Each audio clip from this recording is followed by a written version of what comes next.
Je suis tombé d'une échelle un mardi matin d'octobre. Et la première chose à laquelle j'ai pensé en heurtant le sol n'était pas la douleur. C'était de savoir si j'avais bien fermé la porte de derrière.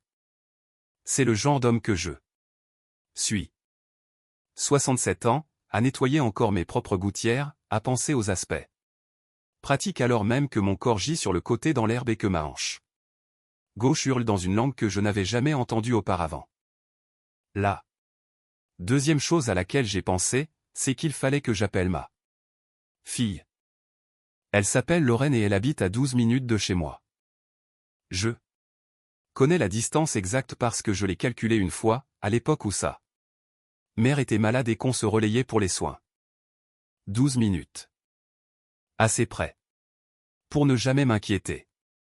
Assez près pour que je me dise, même étendu là-dedans. L'herbe humide d'octobre avec des feuilles collées sur le visage, que tout irait bien. J'avais tort à ce sujet. Mais je m'avance un peu. Ma femme, Patricia. Je l'appelle encore Patty même si elle nous a quittés il y a 4 ans. Elle disait toujours que j'étais le genre d'homme qui construit et qui casse des choses, sans jamais demander d'aide pour l'un ou pour l'autre. Elle n'avait pas tort. J'ai passé 31 ans comme ingénieur en structure. Je sais comment le poids se répartit. Je sais ce qui tient et ce qui ne tient pas. Et je sais, mieux que quiconque, que ce qui semble solide de l'extérieur peut être totalement vide à l'intérieur. J'aurais dû appliquer ce savoir à ma propre famille. Lorraine est mon unique enfant. Nous en avons eu 2, un petit garçon mort-né avant l'arrivée de Lorraine. Patty et moi n'en avons jamais vraiment parlé. Nous avons plié ce chagrin en tout petit pour le ranger dans un coin silencieux. Comme les gens le faisaient à cette époque. Puis, Lorraine est arrivée, le visage écarlate et furieuse, et nous avons déversé tout ce que nous avions en elle. Peut-être était cela le problème. Peut-être pas. J'ai pesé le pour et le contre 1000 fois au cours de l'année passée, et je n'ai toujours pas de réponse. Ce que je peux vous dire, c'est que Lorraine a grandi intelligente. Capable et habituée à obtenir ce qu'elle voulait. Pas gâtée. Je veux être prudent avec ce mot. Elle a travaillé dur à l'école. Elle a fait une bonne école de commerce avec une bourse partielle. Elle a épousé un homme nommé Holt qui vendait de l'immobilier commercial, avait une poignée de main vigoureuse et des opinions sur le vin que je trouvais épuisantes. Ils ont 2 enfants, un garçon et une fille. Tous 2 adolescents maintenant. Sur le papier, Lorraine avait tout, mais ces dernières années, j'avais commencé à voir des fissures. Les affaires de Holt avaient connu des trimestres difficiles. Il était question d'une deuxième hypothèque. Lorraine a commencé à appeler plus souvent, ce que j'ai pris pour un bon signe au début, jusqu'à ce que je réalise que la plupart de ces appels finissaient sur le même sujet. L'argent. J'ai aidé quand je pouvais. C'est ce que font les pères. Quelques milliers par-ci, un prêt par-là. De l'argent pour les études des enfants. Je n'ai jamais tenu de compte officiel. Car cela me semblait déplacé, transactionnel, comme si je tenais un livre de compte sur ma propre fille. Patty aurait tenu un compte. Elle avait un regard plus lucide que le mien sur les choses. Mais Patty n'était plus là, et j'étais seul dans notre maison de l'avenue des Sycomores, et Lorraine était à 12 minutes, et cela semblait suffisant. Puis octobre est arrivé, et je suis tombé de l'échelle. Les ambulanciers étaient gentils, jeunes. Ils ont toujours l'air incroyablement jeunes pour moi maintenant, mais professionnels et calmes. Ils m'ont dit que j'avais une fracture de la hanche et 2 côtes cassées, et que j'avais de la chance de ne pas avoir cogné ma tête. Je ne me sentais pas chanceux. Je me sentais comme un homme qui avait été trop têtu pour payer quelqu'un pour nettoyer ses gouttières. Ils m'ont emmené à l'hôpital général. J'ai passé quelques heures aux urgences avant qu'ils ne me transfèrent dans une chambre au 3e étage. Et pendant tout ce temps, entre la douleur, les radios, les formulaires, les questions sur la personne à prévenir, je n'ai cessé de m'attendre à voir Lorraine passer la porte. Elle n'est pas venue. Mon voisin, un retraité de la poste nommé Gus, qui vit en face de chez moi depuis 22 ans, est venu. Gus, qui a 73 ans, a les genoux en vrac et aucune raison particulière d'être à l'hôpital un mardi après-midi, a pris sa voiture et est resté avec moi pendant 3 heures. Il a apporté un paquet de bretzels du distributeur automatique parce qu'il ne savait pas quoi apporter d'autre. Et je n'ai jamais été aussi reconnaissant pour des bretzels de toute ma vie. Lorraine a envoyé un SMS. J'ai appris pour la chute. J'espère que tu vas bien. Semaine de folie. Ici, j'essaierai de passer bientôt. Je t'aime. Je l'ai lu 3 fois. Je n'arrêtais pas de penser que je devais mal interpréter quelque chose. Ce n'était pas le cas. J'essaierai de passer bientôt. J'étais à l'hôpital. Avec une hanche fracturée et ma fille allait, et essayait de passer bientôt. Gus m'a vu lire mon téléphone. Il n'a rien dit. Il m'a tendu un autre bretzel. Elle est venue le 4e jour. À ce moment-là, j'avais été opéré, une pose de prothèse partielle de la hanche, que le chirurgien m'avait expliqué avec un soin que je n'avais qu'à moitié assimilé. J'étais sous médicaments, ce qui donnait l'impression que tout se passait derrière une vitre. Je dormais beaucoup. Les infirmières du 3e étage connaissaient mon nom et mes préférences pour le café, et elles avaient commencé à laisser la porte entrouverte pendant la journée parce que je leur avais dit que la porte fermée me donnait l'impression d'être déjà dans un cercueil. Il y avait une infirmière, en particulier, Ada, qui avait un tempérament pragmatique qui me rappelait Patty. Elle ne tournait pas autour du pot. Elle entrait, faisait ce qu'il y avait à faire, posait des questions directes et repartait, mais elle frappait toujours avant. Et elle me regardait toujours dans les yeux. Et quand je passais une journée plus difficile, elle tirait une chaise pendant 30 secondes et s'asseyait simplement. Elle ne disait pas grand-chose. Elle n'en avait pas besoin. Lorraine est arrivée le 4e jour vers 14 heures, habillée comme si elle sortait d'un déjeuner d'affaires, portant une petite plante grasse que je soupçonne d'avoir achetée à la boutique de l'hôpital en entrant. Elle m'a embrassé sur le front. Elle a regardé autour de la chambre. Elle s'est assise sur la chaise la plus proche de la porte, pas celle qu'Ada tirait pour s'approcher du lit. Tu as meilleure mine que ce que je pensais, a-t-elle dit. Meilleure mine que ce que tu pensais par rapport à quoi, ai-je demandé. Tu ne m'avais pas vu. Elle a eu la décence d'avoir l'air mal à l'aise. Je sais, papa. C'était une semaine difficile. Je lui ai demandé ce qui l'avait rendu si difficile. Elle a mentionné les emplois du temps des enfants, quelque chose à propos d'un contrat de vol dans une phase délicate. J'ai écouté. J'ai hoché la tête. Je n'ai pas dit ce que je pensais, à savoir. Je suis allongé dans ce lit depuis 4 jours et tu étais à 12 minutes. Au lieu de cela, j'ai demandé des nouvelles des petits-enfants. Elle s'est détendue. Quand le sujet a changé. Elle a parlé un moment du club de rugby de mon petit-fils et des dossiers d'inscription à la fac de ma petite-fille, des choses normales, des sujets sans danger. Puis elle a posé son sac sur ses genoux et s'est raclé la gorge d'une manière que j'ai reconnue, une habitude qu'elle avait depuis ses 17 ans quand elle voulait quelque chose. Papa, a-t-elle dit, pendant que tu récupères et que tu vas être ici un moment, n'est-ce pas?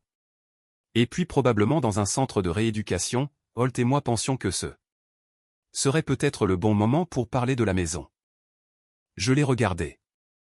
L'avenue des Sycomores, a-t-elle dit. Ça fait beaucoup de maisons pour une seule personne, surtout maintenant. Le marché est porteur en ce moment et si tu vendais, tu pourrais emménager dans quelque chose de plus petit, plus facile à gérer, de plein pied.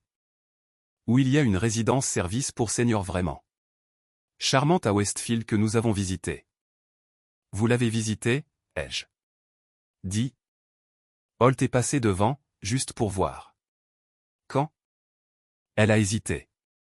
Il y a quelques semaines. J'ai laissé ce silence s'installer entre nous. Il y a quelques semaines. Avant la chute. Avant la hanche fracturée. Avant que je ne passe des jours dans un lit d'hôpital sans visite. Ils y avaient déjà pensé. Ils avaient déjà pris les mesures. Lorraine, ai-je dit très doucement, je suis tombé d'une échelle il y a 4 jours. Je sais, papa. Tu n'étais pas là. Papa, je ne dis pas ça pour te faire culpabiliser. Je le dis parce que c'est vrai et parce que je pense que tu devrais l'entendre à voix haute. J'ai gardé ma voix égale. J'avais beaucoup d'entraînement pour garder ma voix égale. Les ingénieurs en structure apprennent à ne pas paniquer. Je ne suis pas prêt à parler de la maison. Elle est restée encore 40 minutes. Elle a regardé son téléphone 2 fois. Quand elle est partie, elle a emporté la plante grasse avec elle. Je pense que c'était par accident, par habitude, juste en ramassant tout ce qu'elle avait apporté. Et j'ai regardé la porte se fermer et j'ai senti quelque chose bouger dans ma poitrine qui n'était pas lié à mes côtes cassées.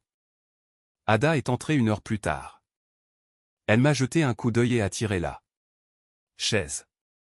Une mauvaise visite, a-t-elle dit. Ma fille veut vendre ma maison. Ada a hoché la tête lentement. Elle avait ce calme particulier des personnes qui ont entendu beaucoup de choses dans les chambres d'hôpital et ont appris à ne pas en être choquées. Elle est venue au 4e jour, ai-je dit. Ada a hoché la tête à nouveau. Sa mère aurait été là en 20 minutes. Ai-je dit. Et là, à ma grande gêne, j'ai commencé à pleurer. Pas bruyamment. Juste un écoulement silencieux. Le genre qui arrive quand on a retenu quelque chose de très immobile pendant trop longtemps et que nos bras finissent par lâcher. Ada n'a pas fait d'histoire. Elle m'a tendu un mouchoir et est restée assise jusqu'à ce que ça passe. Vous savez, a-t-elle dit finalement, dans ce métier, on en apprend beaucoup sur les gens en observant qui se présentent. Et qui ne se présente pas, ai-je dit. Et qui ne se présente pas, a-t-elle acquiescé. J'ai eu beaucoup de temps pour réfléchir au cours des 2 semaines suivantes. C'est la chose avec un hôpital, puis un centre de rééducation. Il vous donne du temps que vous n'avez pas demandé et auquel vous ne pouvez pas échapper. Je suis resté dans des lits de 2 institutions différentes et j'ai pensé aux dernières années. Les prêts. Les appels. La façon dont les visites de Lorraine étaient devenues plus courtes et les conversations plus orientées vers ce que je pouvais faire. Ce que j'avais. Ce que je pourrais être disposé à donner. J'ai pensé à ma succession, telle qu'elle était. La maison de l'avenue des Sycomores était remboursée. Patty et moi avions fait le dernier versement. Ensemble. Une petite célébration avec du champagne bas de gamme et des gobelets en papier sur le sol de la cuisine. Il y avait un plan d'épargne retraite. Un portefeuille d'investissement modeste. Les choses habituelles qu'un homme prudent accumule au cours d'une vie de travail. Pas une fortune. Mais assez. Plus qu'assez pour une personne vivant tranquillement. J'avais un testament. Je l'avais rédigé après la mort de Patty, dans un brouillard de chagrin. Et je ne l'avais pas revu. Lorraine était la seule bénéficiaire et l'exécutrice testamentaire. C'était logique à l'époque. Ça l'était moins maintenant. J'ai aussi pensé à Holt. Holt, qui était passé devant une résidence pour seniors à Westfield avant même que je ne tombe d'une échelle. Holt, qui vendait de l'immobilier commercial et comprenait donc parfaitement la valeur actuelle sur le marché d'une maison de 3 chambres en angle dans un quartier prisé. Holt, Qui avait une poignée de main ferme, des opinions sur le vin, une deuxième hypothèque et une femme qui n'était pas venue à l'hôpital pendant 4 jours. J'ai pensé à beaucoup de choses. Et puis j'ai passé un coup de fil. Mon avocat s'appelle Maître Sylvester. Il est mon avocat depuis 19 ans, depuis avant que Patty ne tombe malade. Et c'est le genre d'homme qui écoute plus qu'il ne parle. Ce que je respecte énormément. Je lui ai expliqué la situation depuis le centre de rééducation, allongé dans un lit avec la jambe surélevée, parlant doucement. Pour que le voisin de chambre ne puisse pas entendre. Sylvester a écouté. Jusqu'au bout sans interrompre. Puis il a posé quelques questions précises. Puis il a dit, je pense que nous devrions examiner quelques options. Nous avons discuté pendant 1h30. Au cours des semaines suivantes. Pendant que j'étais en rééducation à réapprendre à marcher correctement et à faire des exercices qui me faisaient me sentir comme un tout petit, et à discuter avec Ada quand elle était de service, et une fois. De façon mémorable. À battre Gus aux échecs par appel vidéo, Sylvester mettait les choses en ordre. La première chose que nous avons faite, c'était un Nouveau Testament. Lorraine n'était plus l'unique bénéficiaire. J'ai restructuré les choses avec soin, de manière réfléchie, en accord avec ce que je valorisais vraiment. Une partie est allée au fonds de bourse d'études en ingénierie de mon ancienne école. Une partie est allée à la fondation de l'hôpital régional, spécifiquement destinée aux soins des patients dans les services de rééducation longue durée, le genre de service où travaillait Ada. Une partie est allée à Gus, parce qu'un homme qui se présente avec des bretzels quand vous en avez besoin mérite d'être reconnu. Et oui, Lorraine est restée dans le testament. Je suis son père. Ça n'a pas changé. Mais tout est devenu quelque chose d'autre. Une exécutrice testamentaire est devenue une tutrice professionnelle. La deuxième chose, c'était la maison. Je ne l'ai pas vendue, mais j'ai fait quelque chose que Lorraine et Holt n'avaient pas prévu. Je l'ai transférée dans un trust. La maison resterait là. Mienne de mon vivant. Après mon décès, elle irait à une fondation immobilière qui construit des logements abordables. La plus-value que Holt calculait mentalement lors de son passage devant la résidence de Westfield s'est évaporée. La troisième chose, c'était la procuration. Lorraine avait supposé ou elle ne l'avait jamais demandé directement, mais je voyais bien qu'elle l'avait supposé qu'elle serait celle qui prendrait les décisions si je devenais incapable. J'ai confié cette autorité à Sylvester et à mon médecin. Conjointement. Des gens en qui j'avais confiance parce qu'ils l'avaient mérité. Pas parce que nous partagions de l'ADN. Rien de tout cela n'a été fait par colère. C'est important pour moi. J'ai vu ce que la colère fait aux hommes de mon âge. Elle les vide, les rend méchants, transforme leurs années restantes en une longue rancœur. Ce n'était pas ce que je voulais. J'ai fait tout cela. Clairement, calmement, parce que c'était la juste organisation des choses. Parce que ce que j'avais vu dans cette chambre d'hôpital avait clarifié quelque chose que j'essayais de ne pas voir depuis des années. Quand vous voulez savoir qui vous aime, blessez-vous.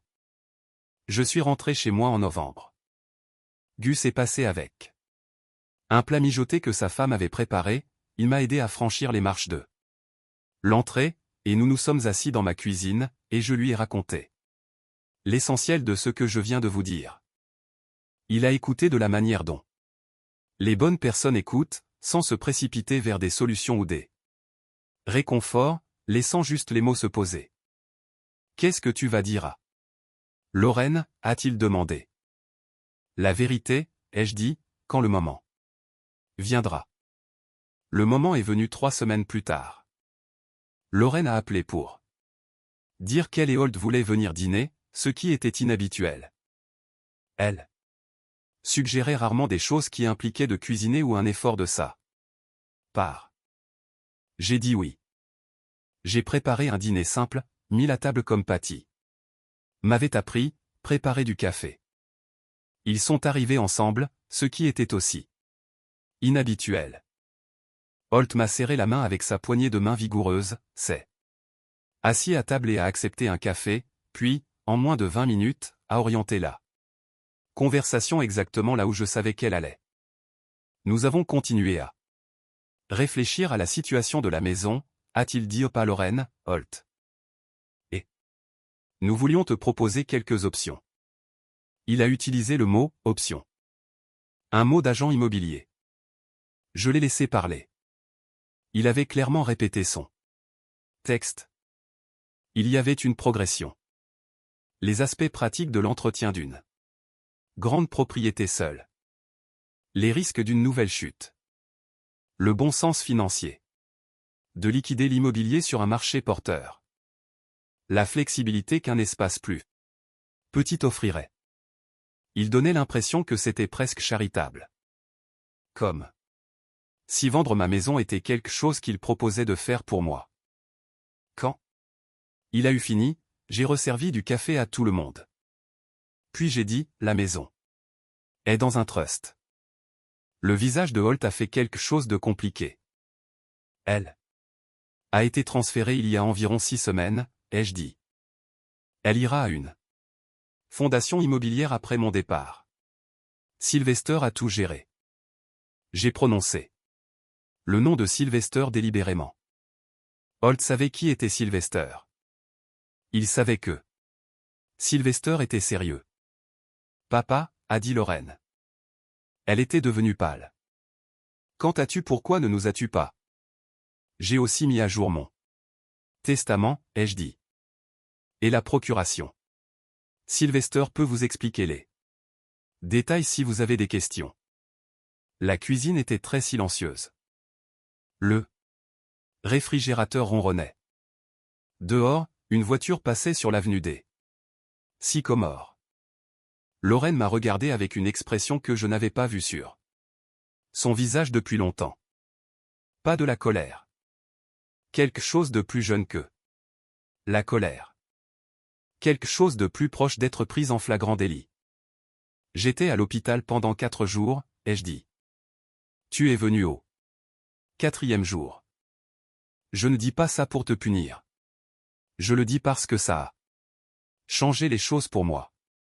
Ça m'a montré quelque chose que j'avais besoin de voir. J'avais l'intention de venir plus tôt. Je sais, ai-je dit. Et je sais que tu m'aimes à ta manière. Mais l'amour n'est pas juste un sentiment que l'on éprouve. C'est un choix que l'on fait quand c'est gênant. Quand il n'y a rien à y gagner. Quand quelqu'un a juste besoin que vous soyez là. J'ai pensé à Ada, tirant une chaise sans qu'on le lui demande. J'ai pensé à Gusset. Au bretzel. Certaines personnes dans ma vie ont fait ce choix. J'avais besoin d'ajuster les choses en conséquence. Holt est parti le premier, avec une excuse. À propos du stationnement. Ça ne m'a pas dérangé. Je ne parlais pas à Holt. Lorraine est restée. Elle s'est assise en face de moi à la table de la cuisine. Où elle avait fait ses devoirs enfants, pris 10 000 repas et où sa mère l'avait aidé à répéter ses vœux de mariage. Je ne savais pas que c'était si grave. A-t-elle dit finalement. Le mariage, l'argent. J'avais l'impression que je ne pouvais pas, j'essayais de tout tenir à bout de bras et je pensais que tu allais bien. Tu vas toujours bien. Je suis tombé d'une échelle. Je sais. Je n'allais pas bien. Je sais, a-t-elle dit. Et puis, plus doucement, je suis désolé, papa. Voilà. La chose que je ne m'étais pas autorisé à demander. Je suis resté assis avec cela un moment avant de répondre. Je sais que tu le es. Ai-je dit. Je n'essaie pas de te couper de ma vie, Lorraine. Tu es ma fille. Tu seras toujours ma fille. Mais j'ai 67 ans et il me reste peut-être 20 ans devant moi si je fais attention et avec un peu de chance. Et j'ai besoin que ces années signifient quelque chose. J'ai besoin de savoir que les gens autour de moi sont là parce qu'ils le veulent. Pas pour ce qu'ils espèrent obtenir. Elle a pleuré un peu. Je lui ai donné une serviette en papier. Nous ne sommes pas une famille à mouchoirs en papier. Nous utilisons des serviettes. Et je l'ai laissé pleurer. Qu'est-ce qui se passe maintenant, a-t-elle dit. Maintenant, tu règles ta propre situation avec Holt, ai-je dit. Cherchez une vraie aide si vous en avez besoin. Un conseiller financier, un thérapeute, quoi qu'il en faille. J'aiderai quand je pourrai. Je ne vous coupe pas les vivres. Mais je ne suis pas non plus la solution à vos problèmes. Et j'aurais dû dire cela clairement il y a longtemps. J'ai pensé à ce que l'infirmière m'avait dit. Sur ceux qui se présentent. Et quand tu peux, tu viens dîner. Pas pour demander quoi que ce soit, juste pour dîner, juste pour être là. Elle a hoché la tête. Elle est restée 1 heure de plus. Nous avons parlé de ses enfants, de Patty, d'un voyage que Lorraine avait fait à la fac et dont elle ne m'avait jamais raconté toute l'histoire.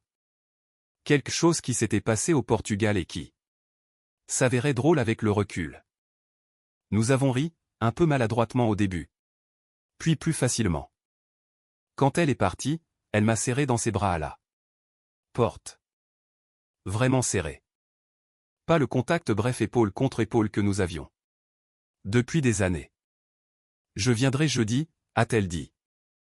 Pour dîner. Sans ordre du jour. Je ferai ce plat au poulet que ta mère aimait bien, ai-je dit. Je veux être honnête à propos d'une chose parce que je pense que la version honnête est plus utile que la version arrangée. Lorraine est venue jeudi. Et le jeudi suivant. Les choses sont différentes entre nous. Pas réparées. Pas la relation chaleureuse et facile que j'aurais pu souhaiter, mais différente. Plus réelle. Il y a moins de mise en scène des deux côtés. Elle sait que je la vois clairement maintenant, et le fait d'être vue clairement, même quand c'est inconfortable, semble l'avoir poussée à faire des efforts. Pas pour la maison. Pas pour quelque chose de matériel. Juste pour être là. Holt est une autre histoire. Je ne sais pas comment ce mariage va tourner. Ce n'est pas à moi de résoudre ce problème. Je vais à la kinésithérapie 2 fois par semaine. Je marche avec une canne, ce que je détestais au début, et avec laquelle j'ai fait la paix. Elle a un bon poids solide, et j'ai commencé à la voir comme un outil. Plutôt que comme une concession. Gus et moi jouons aux échecs le mardi soir. Parfois en personne et parfois par appel vidéo. Ada a été transférée dans le service de cardiologie, mais elle m'envoie un petit mot toutes les quelques semaines. Et je fais un don à la fondation de l'hôpital en son nom. La maison 2. L'avenue des Sycomores est à moi. Les gouttières ont besoin d'être nettoyées. Cet automne, je vais engager quelqu'un pour le faire. Il y a des leçons qu'on n'a besoin d'apprendre qu'une seule fois. Patty disait souvent que la chose là plus difficile quand on est parent, c'est de rester une personne entière pendant qu'on le fait. De ne pas se dissoudre si complètement dans le rôle que, quand les enfants sont grands, il ne reste plus rien de vous. Je pensais comprendre ce qu'elle voulait dire quand elle disait ça. Je ne pense pas que je l'avais vraiment compris avant d'être allongé sur le dos dans l'herbe humide d'octobre. En pensant à si la porte de derrière était verrouillée et en réalisant que la personne dont j'avais le plus besoin à ce moment-là était quelqu'un qui était venu non pas parce que je pouvais leur donner quelque chose, mais parce qu'il aimait l'homme que j'étais réellement. J'ai trouvé quelques-unes de ces personnes. J'ai découvert que j'en avais moins que je ne le pensais et plus que ce que je craignais. C'est ça, l'histoire. Assurez-vous que vos gouttières soient propres avant octobre. Et si elles ne le sont pas, appelez quelqu'un. J'ai beaucoup réfléchi récemment à la causalité. Pas de façon compliquée. Juste le genre simple et observable. Le genre qu'on peut voir clairement quand on arrête de trouver des excuses aux gens et qu'on commence à prêter attention au schéma. Quand Patty était en vie, elle disait que le caractère n'est pas ce que quelqu'un fait quand les choses sont faciles. C'est ce qu'ils font quand Être là leur coûte quelque chose. Un mardi après-midi.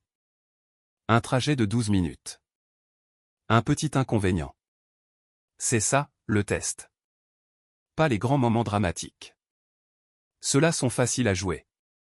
Le vrai test, ce sont les petits, les ingrats. Ceux que personne ne photographie.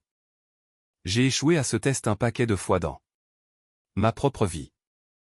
Je n'ai pas toujours été le père que j'aurais dû être quand Lorraine était jeune. Et j'étais enterré dans le travail, les échéances et cette importance personnelle particulière de l'homme qui pense que subvenir aux besoins financiers équivaut à être présent. Je le sais. Je vis avec cette connaissance depuis des années et ça ne s'allège pas, mais ça devient plus clair. Ce que je comprends maintenant, c'est que tout ce que j'ai reçu de Lorraine dans cette chambre d'hôpital était, en partie, un retour sur ce que j'avais modelé. Ce n'est pas une excuse pour elle. C'est une adulte et ses choix lui appartiennent, mais la causalité ne s'arrête pas au seuil d'une maison de famille. Elle traverse les cuisines, les tables de dîner et les silences. Entre des personnes qui s'aiment imparfaitement. L'intelligence dont je suis le plus fier n'est pas mon diplôme d'ingénieur ou ma carrière, c'est ce moment allongé dans ce lit d'hôpital au 4e jour, où j'ai choisi de voir clairement au lieu de me trouver des excuses confortables. Ça aurait été si facile, si profondément humain et compréhensible de me dire que Lorraine était juste occupée, que Holt était compliqué, que les choses s'arrangeraient toutes seules. Je me suis raconté des versions de cela pendant des années. Ça gardait la paix et ça m'a coûté la vérité. Ce que j'ai fait à la place, c'est réfléchir. Avec soin, sans rage, sans apitoiement sur moi-même. J'ai regardé ce que les preuves me montraient réellement et j'ai pris des décisions en conséquence. C'est le genre d'intelligence le plus difficile. Pas celle qui résout des problèmes abstraits, mais celle qui regarde sa propre vie honnêtement et refuse de reculer. La partie résilience est venue plus tard. Elle est venue en kinésithérapie quand ma hanche me faisait mal et que je faisais les exercices. Quand même. Elle est venue quand Lorraine était assise à ma table de cuisine. Avec cette expression sur le visage et que j'ai dit ce que j'avais besoin de dire sans cruauté et sans m'effondrer. Elle est venue chaque matin où je me réveillais dans la maison de l'avenue des Sycomores et choisissais de construire quelque chose avec le temps qu'il me reste plutôt que de le passer à entretenir une rancœur. Ada ne m'a jamais fait la morale. Gus n'a jamais fait de discours. Ils se sont juste présentés. C'est toute la leçon, en réalité. Condensée sous sa forme la plus simple. Soyez là. Pas pour ce que vous allez obtenir. Pas de manière stratégique. Soyez juste là parce que quelqu'un a besoin d'une autre personne dans la pièce. J'apprends encore à mieux faire cela à 67 ans avec une canne et un Nouveau Testament et une fille qui vient dîner le jeudi, j'apprends encore. Ce n'est pas une défaite. C'est tout le sujet.